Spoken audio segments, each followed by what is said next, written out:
Hello there everyone and welcome back. I figured maybe it's time to do something a little bit different since we have had no indication of the ladder being reset.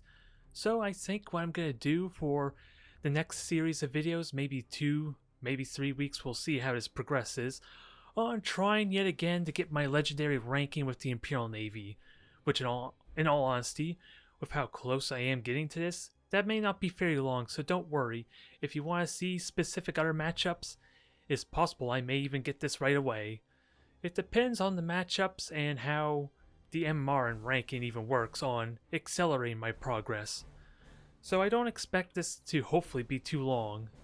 And the reason I'm pointing this all out is because what I've been doing for my ranked play for both the Asiani and when I did Imperial Navy earlier is I did my commentary after the actual recording or the actual match itself.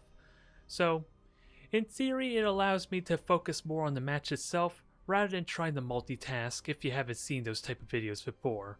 Although, with me playing a Battlefleet Gothic as slenderly as I do, I don't think it's going to make that drastic of a difference, but at least it will be a different change of pace, at least for the commentary. So, wish me luck on this endeavor, and hopefully we can get some good opponents in the process. So that way, we can avoid maybe more of these one-way stomps. Or one-side stomps, I suppose. Alright, so very first match attempting this, and right off the bat, we're face off against Tau Protector Fleet. And this is going to be the 6 cruiser type of fleet that I've had a little bit of difficulty trying to figure out with this Lance fleet. Although, the one saving grace I am going to have for this match is I think they are a newer level, or was a newer player, so I don't think they have access to all their skills just yet, but they seem to have the right idea on what they want to try and do with this fleet. So it's not going to be as easy as I make it sound if victory is even possible for this type of match, because like I said, this fleet does not seem to have the best functionality, or more accurately, the Apocalypse doesn't seem to work the best for this type of fleet. Since if I try and keep them at a distance, I'm kind of playing into Tau's hand a little bit, since they should have better firepower than me.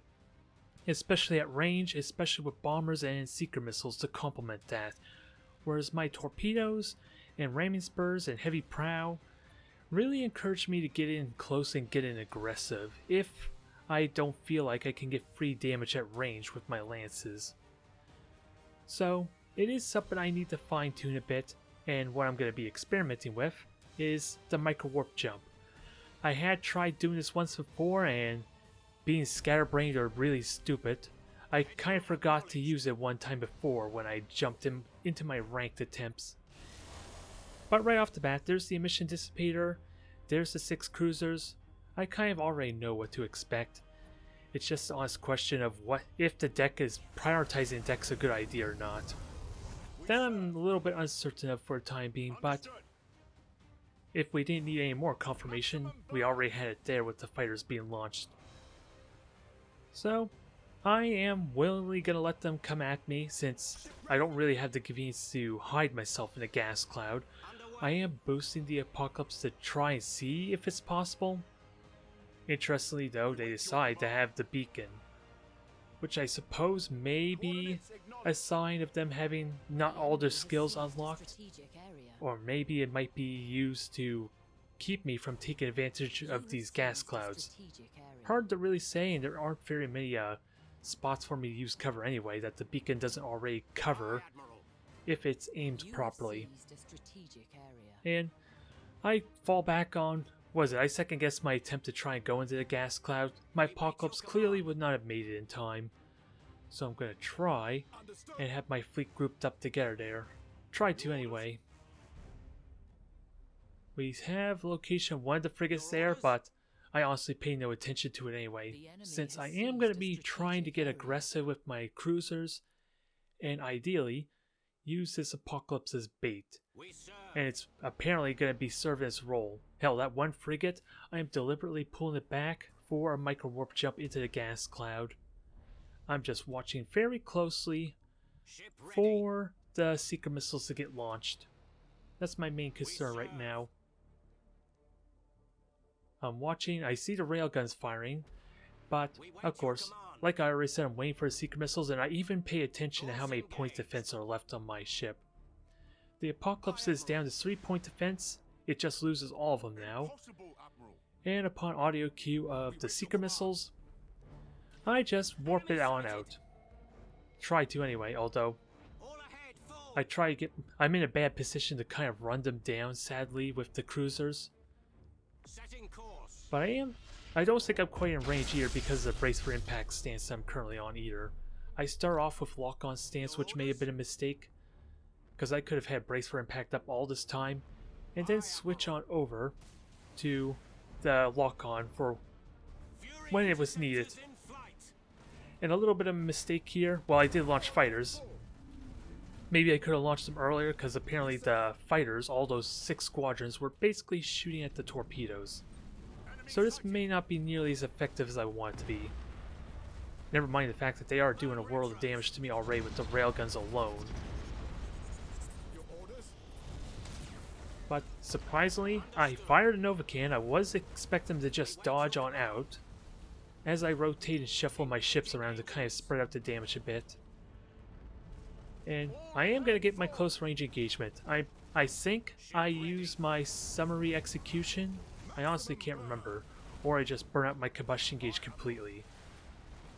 But thankfully, some of the bombers are going to get crippled a little bit, but I'm taking a lot of damage. Hopefully, now that I'm in my close range sweet spot and able to fire torpedoes, I should be okay. Because I got a full salvo of melted torpedoes on one, not the most impressive salvo on the flagship sadly, so that's a little unfortunate. And my Apocalypse here, I don't know how to get the most out of it here. As we do see the experimental railgun, but still, its lances don't really encourage a very quick and dynamic type of fight, so I just use it as a bulldozer at this point. Try to anyway. And surprisingly, my opponent's just not doing anything about this. Or at least not taking evasive maneuvers. Even though I will admit my control may not be all that impressive either. But 2 ships are currently mutinied. I think, yeah, 1 deck's permanently destroyed. And the other one could rally. I would think anyway. I don't know why this one that's about to die, they're not killing the crew off. I'm a little confused about what's going on here. This is probably not the engagement I would have wanted still, especially since I did burn all my combustion gauge. That's a lot of where my difficulty might be in this, at least taking as much damage as I did. Since these things basically have 400 less hit points than me, so if I could somehow ram their side, or even better, hit them with the full damage torpedoes or get full value of the meltas, then they should, in theory, melt really quickly. I'm just honestly not really happy with how I performed there. But it is a victory. But something I need to kind of clean up a bit, since I did take a salvo of secret missiles there. Did thankfully burn one with the Apocalypse. But I honestly feel like it didn't really do a whole lot. Even if the Novacan did hit, it was only on the shields after all. Alright, match number 2, and we're face off against Tyranids this time. And ever since I played Tyranids with my... Well, ever since the last time I played Tyranids, or against Tyranids with my Imperial Navy fleet, I have learned a couple of tricks that kind of help determine where their fleet is at. If you watched my my orc video with the boarding torpedoes and trying to use the zaps, you know exactly what I have in mind. And I am going to be utilizing it in this match to kind of help pinpoint where at least portions of their fleet is. And to be honest, I don't know what exactly their fleet was. I think it was a boarding heavy type of fleet, because there was a hive ship, I believe. There was 3 cruisers with boarding torpedoes, but I can't remember what the frigates or any other ships were after that. There was probably 3 cruisers, maybe even a Devourer as a battle cruiser, that I'm a little uncertain on, and then the hive ship.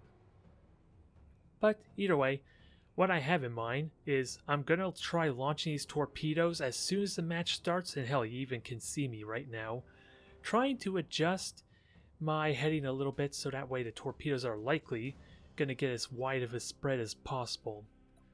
Since I'm not trying to actually do damage with them, although that would be amazing if I somehow pulled it off with the spread, but ideally watch for when the point defense starts shooting down the torpedoes. It's not a foolproof plan, because if my opponent is utilizing a lot of Krakens, then unless I'm directly hitting them, they don't have any point defense to kind of shoot them down anyway.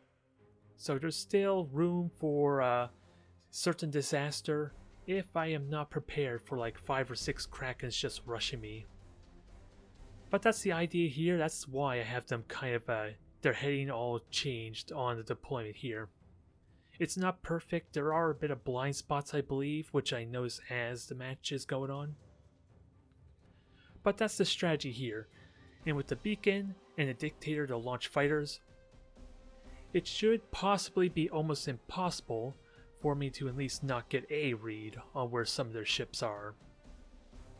It's just all going to be going at slightly different speeds, mainly because of the short burn torpedoes. And interestingly enough, I do hear them rushing. My opponent is carelessly rushing forward, so that eliminates a little bit of the guesswork. As you may have just heard there briefly, as I had my camera over on that deployment zone. So it's not very helpful, and you can see right here where the kind of the opening gap is. It's possible that a cruiser could kind of fly through there and maybe not shoot any of the torpedoes down. So it is something I'm going to have to fine tune a tiny bit. And especially if I know where they might likely deploy or where I'm likely to be going, then I can aim it a little bit better that way.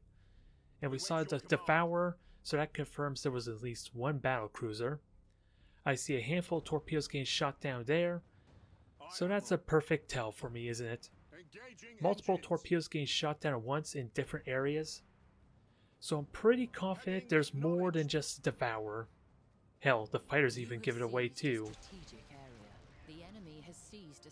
So this opening gambit was all but flawless. Only thing I could have asked better was maybe actually damaging them, which is a tall order to ask. But we do also reveal them, and apparently the hive ship was a Pyracid type of fleet. So it is a bit of a mixed up fleet, especially when I'm seeing the boarding torpedoes coming down now. So I'm going to boost away, try and avoid them, and get myself ready to kind of do some damage to them. And I'm pretty confident that almost all the cruisers are over there, and I know there were a couple of ships over on the right. I can't remember if I checked the objective capture speed, but thankfully the beacon reveals these Krakens to me, and they're all Pyracid type.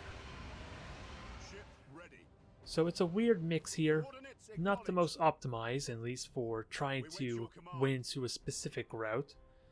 But those torpedoes are still dangerous if I don't know how to handle them. It is after all 3 troop damage every single time they hit, with a very small chance of doing 4 troop damage, keep that in mind. Otherwise, I got all the intel I need, with maybe a possibility of ships being in the middle. But I'm very comfortable with this predicament. I just want to try and snipe down those frigates while they're visible, since my opponent did not have the chameleonic skin. Instead, I think they have the lightning strike ability for the Tyranids, which I believe this may be another opponent that was lower admiral level. I could be wrong there. But at least my Tau opponent had the proper fleet. They just may not have known how to get the most out of it. And with vision of this at least one ship, I am going to get ready to boost away. I even use summary execution to try and get as much mobility and wiggle room I can to dodge them. Especially with the fighters here. Although, I didn't quite prepare for the cruisers the best, so I kind of panic into a brace for impact, which honestly may not have been necessary here, since I'm dealing with them just fine, and I was kind of flattening my heading, or at least flattening my facing to make it easier to dodge them anyway. So that does make me miss out on some damage potential. But I'm aiming for killing these Krakens. And this is another example why I wish I still had the lock-on stance up. I could be killing those Krakens so much more easier with 8 dorsal turrets on the Armageddons. Broadsides probably would not have been in range yet, but since these things do have 83 armor, and I need to get some fire assaults to kind of kill them at a good pace, it is going to be helpful, because I'm not going to kill any one of these frigates even with this amount of time I have with vision. That armor and that regeneration is definitely a big deal for their durability. And I'm hoping it shows a little bit, if only slightly. Since even with that all said, it's still just the Apocalypse just hammering this thing right now because of that little stance mistake I did earlier. Otherwise, more torpedoes. I'm just easily going to dodge them. All the while getting what damage I can. And I still have fighters on the Apocalypse, so I'm not worried about getting hit. But there are a lot of boarding ships coming, or assault boats, and they are what I'm worried for. Thankfully, the one downside of Tyranids fighters is that they're exceptionally slow, so even these Imperial Navy ships can just outrun them, so long as I don't burn my combustion gauge carelessly. And what I'm going to do here is I'm actually going to try and run down these Krakens once I reveal them. I know they're in the area, but once I see the pyro asset, I want to try and commit to ramming and killing them. Because keep in mind, my ramming spurs are supposed to do 300% damage on these things, so I'm expecting this one Kraken to die immediately. With that said, although I am running out of combustion gauge really quick, and not willing to use summary execution just yet. And another bit of an oversight, which I may have forgotten as well, these things do have spore fields when they die. So I am getting myself caught in the spore fields, but thankfully none of them are dead yet. It's just taking a little bit more effort than I thought to kill them. And in all this time, I wasn't really paying attention to that one cruiser. We did a lot of damage to it. But now I'm in a very awkward spot.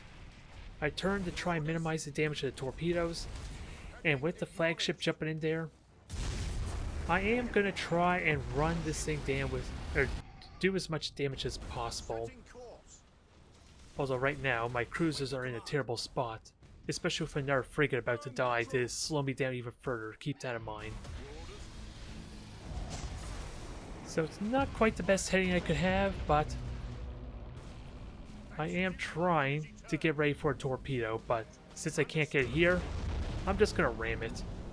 They don't have massive claws, so I feel like with my ramming spurs, and basically 3 ships kind of colliding to it almost, this thing should potentially die really quickly. Potentially. Hell, this one cruiser is just waiting for an opportunity to get more torpedoes in. It's just really hard to do because of how slow my cruisers are right now. So much so that I'm actually okay with blowing up my own ships to a limited extent. Because it's going to really hurt this hive ship right now. Alright, I'm turning the one slowed ship because I'm hoping maybe the prow might hit, but this is an opportunity I was waiting for. Guess what the Dictator's going to do now? As I aim my torpedoes on something I can't actually hit, dang it. So that cruiser is not long for this world. I got the perfect torpedo arc. I haven't seen him rush though, mind you, but the hive ship's down. I don't need to tell you what happens next with the feral instinct and all those other traits. We still have a devourer to deal with, of course. That's across the map, but suddenly I feel like I'm gonna win this match. I just got to get myself situated on grabbing objectives, and there's debris in the way. That's why I kind of did not fire torpedoes there. And at the same note, I was kind of not worried about getting hit because of the debris there. But otherwise, that's all the ships gone. I am going to try and make an effort to kill this one cruiser, because maybe it might cause more morale penalty to the one devourer down below. to kind of help speed up a tiny bit. I just might do a terrible job trying to kill it. And I am gonna try and wait for my rally to come back off cooldown before, well, I was gonna say that was what my intention was when I saw that cruiser on mutinying. I guess I didn't feel like I had enough time. I figured it may have escaped before it happened. And this is a bad attempt of me trying to ram this cruiser with the Apocalypse, I'm afraid to say. That was the whole idea, but at the very least, it is blocking it, so the AI pathing is going to bug out and it's probably not going to go anywhere. Of course, I mess it up again since I accidentally turned on its all head full. Because I want to kill this, I want to do additional morale damage if I can get away with it. But this is over. My opponent just concedes after that fact. And while it definitely was a weird fleet, I don't know what to make of it. It did have its scary moments when I got myself stuck in those spore fields. The boarding damage was ramping up really quickly there if I didn't kill the flagship. Alright, Tau Protector Fleet yet again, but this is going to be a fun match to watch maybe. I don't know how interesting it might be after it's all said and done and you watch through all of it, but it's my Lance Fleet versus 4 Crude War Spears. It is not going to be the 6 Cruiser Fleet alas, but there is going to be a lot of interesting dynamics here. Since I don't know what I'm up against, I am going to be utilizing the Micro Warp Jump yet again, and that's going to be helpful with my Apocalypse with its mobility issue it might have. Since the Crude War Spears are potentially going to run down the Apocalypse because of its slower speed, and never mind its terrible turning radius. So even though it was kind of planned to help with the survivability of the Apocalypse against the 6 Cruiser Fleet, it is going to be useful for me to reposition it here, and if I can somehow be so lucky to hit their Crude War Spears with the Nova Cannon, then that's a lot of morale damage after the light cruiser, which they are using a light cruiser flagship to kind of hide around and I suppose grab points and provide support. That, once that's out, if it comes out, if I could deal with it somehow, then I can at least do a lot of morale damage to them. And that's probably what's going to be coming down to a game of attrition, since it should really be really difficult to hit the light cruiser after all. Since unless my opponent uses its abilities or grabs objectives, I have no idea where it will be unless I get lucky, which I will be trying to position my frigates for both trying to allow for opportunities for my Micro Warp Jump to be useful, to teleport across the map, and maybe occasional scanner pulses near the War Spears at the very least, where I can maybe find the flagship. And I suspect it's War Spears, but once I target them and see I can't critically select, or at least select the component I want to destroy, I know I'm up against the War Spears. So buckle yourselves in. This is going to be a long match. I could tell you that right now because, of course, the War Spears are immune to critical hits. They have 83 armor all around. So the only way I can kind of do damage to them is somehow a high morale damage ability, which could be pretty effective, or just have to brute force my way to a kill. I can't just cripple them and hope that they run away from the fight, which is definitely one of the big weaknesses to having any auxiliary ships. They're just going to run away if their morale ever breaks and you don't have a rally available. So, this is going to be a slow start, it goes without saying. My opponent has the ideal deployment zone for the War Spears. They could just sit in between those 3 points and just wait for me to come to them. Thankfully, I'm not like using Tyranids or anything that's macro cannon based. I have lances. If I can fight them at max range, then I'm basically fighting at full efficiency almost, outside of the possibilities of my torpedoes being able to hit effectively. So I'm okay with them having those points, but it does mean it puts me on a clock though, and that, I believe, is the light cruiser on that objective now. It's easy to assume it's a frigate, but for the life of me, I'm pretty certain there was two Nikasar Dao, which are basically between me and my Apocalypse right now, to give you a rough idea where they'll be. Because they are going to scanner pulse me, and I am going to reveal them at a certain point. So with that all said, I'm pretty certain that was the flagship that got that objective. Which, if I paid close attention to it, I probably could have deduced that may have been the flagship. Hard to really say, though. Either way, not much else to say, I'm just waiting at this point. I can't engage, and conveniently, I actually run right into the Nikasar Dao. Not getting the ideal damage I want, but the fighters manage to reveal them. I get a good scanner pulse. They are just outside my max range though, so I'm only at best going to get through their shields and not much else. And try as I might, I am going to use this falchion to try and do a little bit of torpedo damage as well.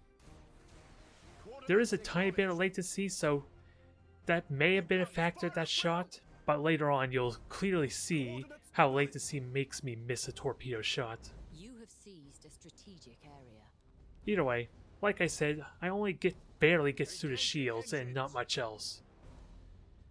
So I'm not going to be able to stick any damage that I can take advantage of for later on unless I can keep vision, which is what this falchion is trying to do. It's just not doing a very good job since the Nikasar is kind of out of range right now, and I am also trying to pursue him, which means I don't really get the broadside weapon fire I want with the Apocalypse. And the crew war spears all this time are just grabbing the third point. The flagship is again over on the left, grabbing the second or the third objective there. And that's where my opponent's going to start gaining ground as far as the objectives are concerned. And try as I might, I want to try and keep hunting these things down. Denying them their vision is actually going to be pretty helpful for just chipping down the war spears freely, especially if I get through a gas cloud and kind of conceal my signal. Even with lock-on stance, they can't hit me. And there's the flagship. I have it revealed, but I'm not in a position to abuse it, sadly. So the light cruiser is going to have to die another time. But what I do later on future future occasions where I reveal it, I try to make the priority on the deck. And why is that important? If I destroy the deck, it cannot silent run. But so far it is perfectly safe. I am getting some chipping damage on these war spears for a moment. And I am, again, just like with the Tyranids, I am trying to run down these frigates to give me a little more benefit of these gas clouds. And the stasis bomb is going to try and give me a little more breathing room, since these crew war spears are in a nice convenient conga line. So the stasis bomb in theory should slow all of them down, or at least force them to deviate around it. Sadly, I did not do the best placement with my fighter, so I'm not really getting the kill I want on this Nikasar right now. It is just edging outside my vision, doing only shield damage, so I'm not too worried, but I'm hoping these fighters can recall and get vision, and I didn't even realize that was the dictator I boosted forward, to be honest. But it works out. I'm trying to get more broadside shots in, and to make sure this thing dies, I'm going to bore it to hell.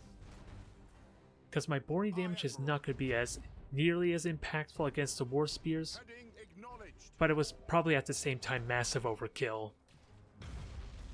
But at least we get the kill.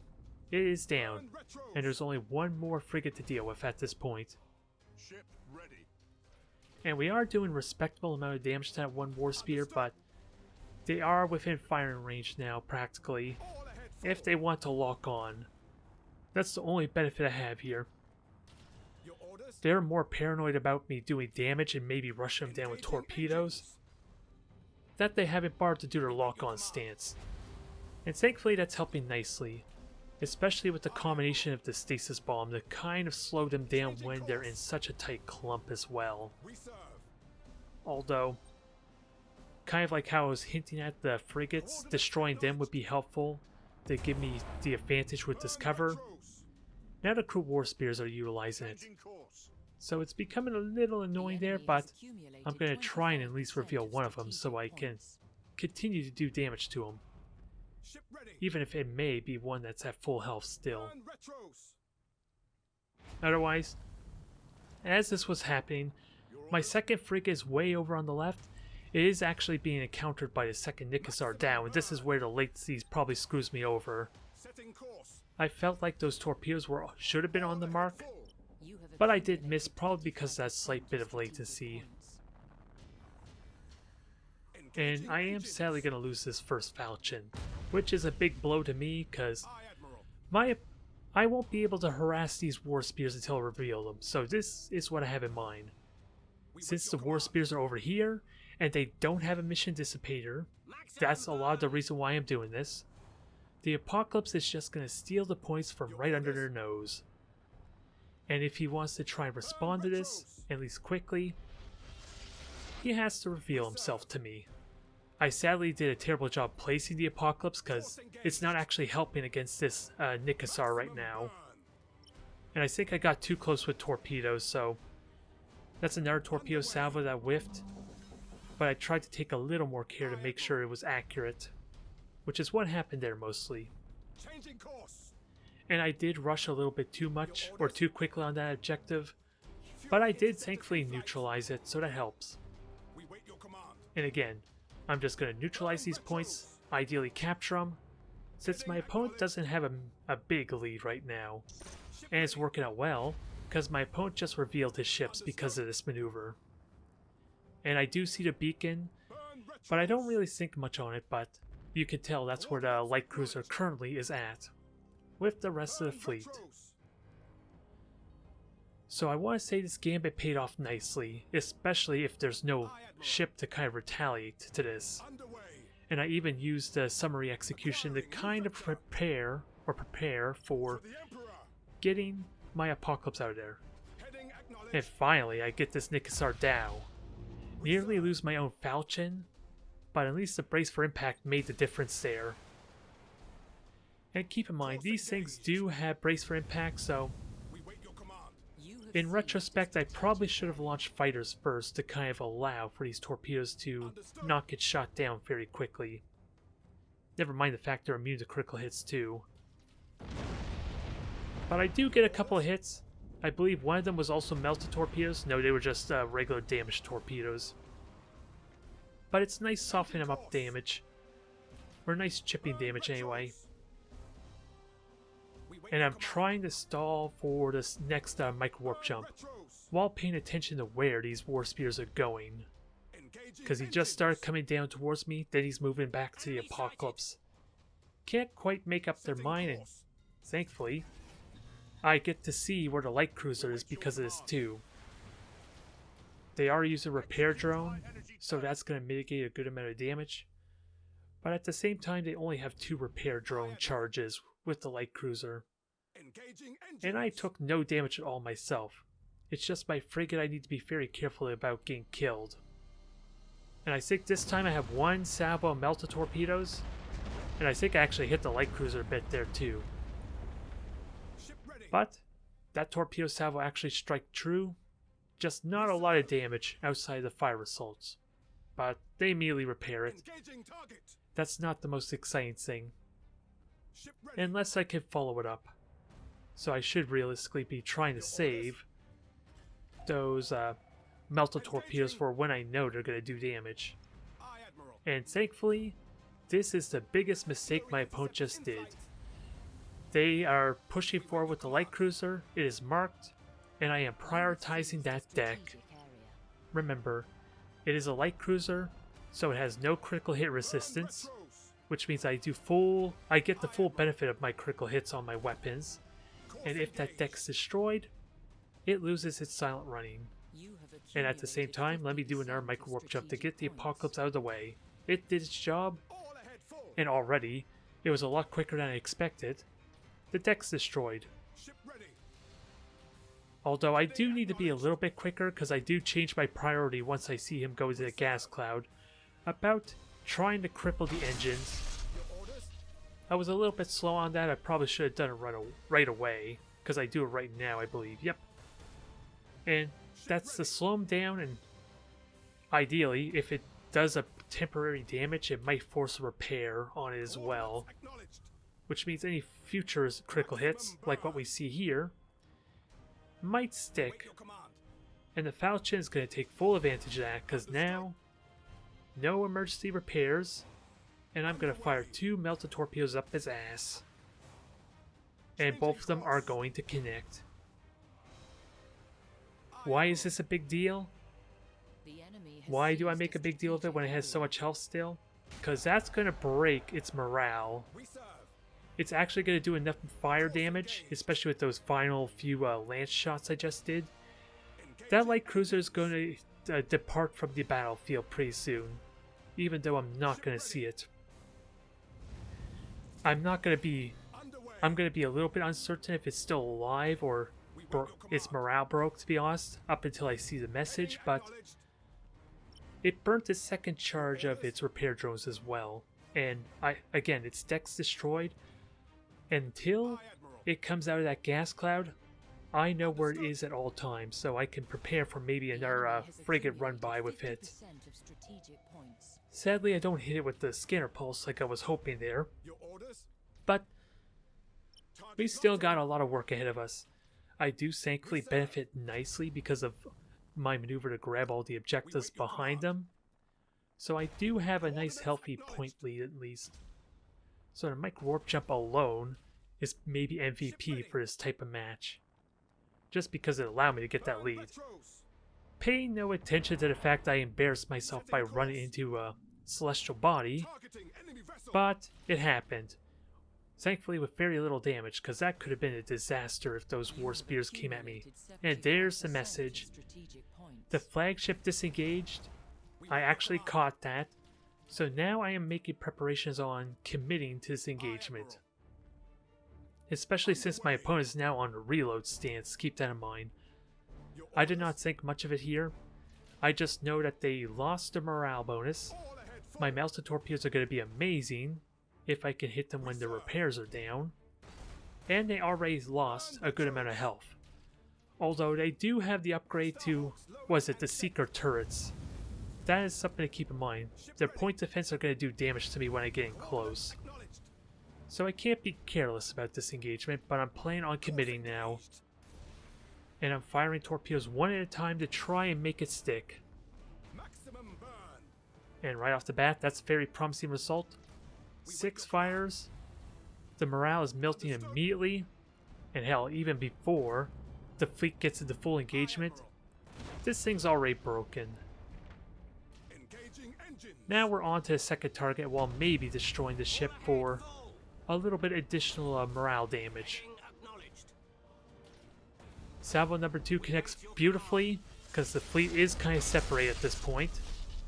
Apocalypse is at safety now, and I don't expect this Nova Cannon to hit, but my opponent is boosting away, so I'm going to try and collide with them and maybe push them into the Nova Cannon. Which sadly I didn't get. I was a little bit slow there. The second War Spear did repair the fire assaults, but additional torpedo salvo and additional ram forces it to break as well. So now we're down to 2. And with another melted torpedo, that's very soon going to be 3. Because if it's not dealt with immediately, that's like 50 morale lost a second, I think, to these crew War Spears. Which is absurd. I am taking a ridiculous amount of damage with that all said too.